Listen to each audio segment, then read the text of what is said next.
Hey everyone, welcome to my channel Idea Machine Marketing Basics. Today we are going to go over chapter 3.3 Business Growth and External Impact.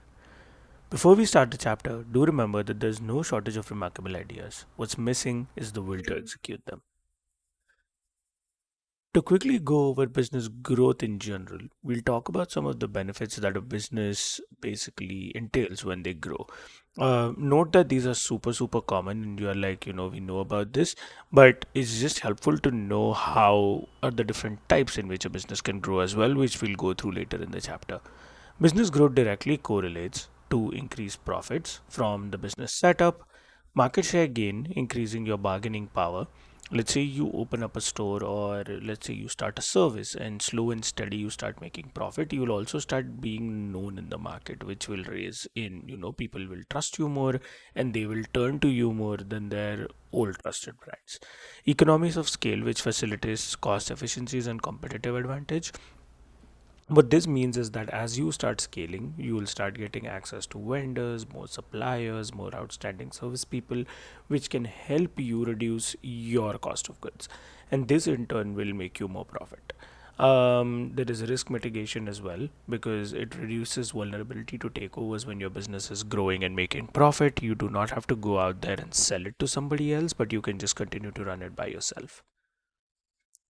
We'll quickly go over the next part of this chapter, which is called organic or internal growth.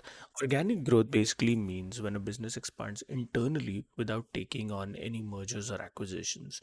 This is one of the most common ways a small business or a medium sized business can expand without giving away their leadership to a bigger conglomerate or a bigger chain. Characteristically, organic growth is often deemed slower, and it involves gradual expansion.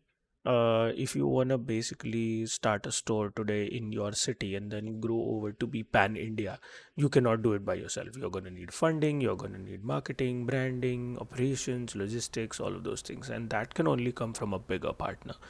But internally, if you want to grow, what you can do is you can make your store better, you can increase the size, you can add the variety of products that you offer, things like that, which can be considered as internal growth.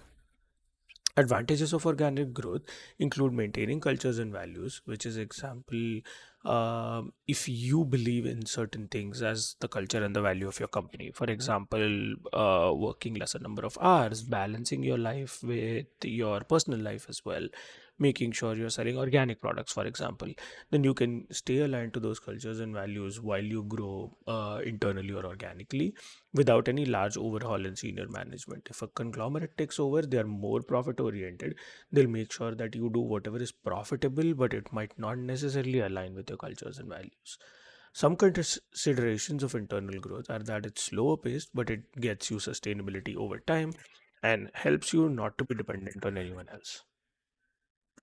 In the last part of today's chapter, which is integration or external growth is referred to, is the exact opposite of organic growth, which basically means that small or medium sized businesses try and collaborate with other businesses to make sure that they can expand or grow their business even further.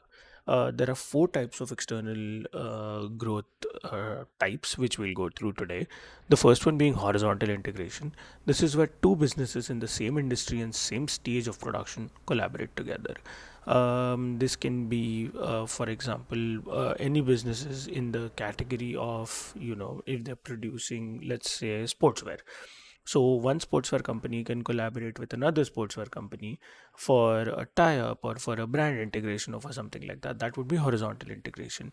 But remember that they have to be in the same industry. The next type is forward vertical integration, where a B2B company transitions or adds B2C offerings.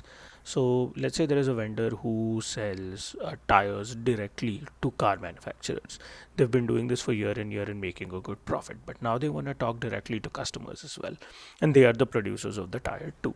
What they can do is they can start opening up like they might have their own garage or a small shop where they can start selling to customers directly, and that would be forward vertical integration.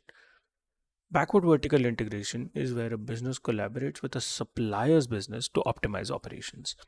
In this case, let's say you are a store and you're sourcing your food from or organic food from one farmer, for example, or multiple farmers for that matter. But one farmer gives you the most amount of goods that you need.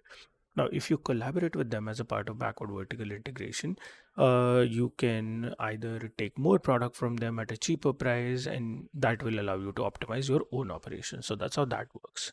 The last one is conglomerate integration, where two different businesses operating in different industries collaborate for growth. Uh, the simplest ones would be Red Bull and any other company that collaborates for adventure sports. Red Bull basically gives them a platform, gives them the brand, gives them the marketing, while keeping all of the tactics very exciting and making sure that they have that viral kind of component to them. Thank you so much for watching today's video. Do not forget to like, share, and subscribe to my channel, Idea Machine. And if you're into short form content, do not forget to check out my Instagram and TikTok at Idea Machine 09. Thank you so much.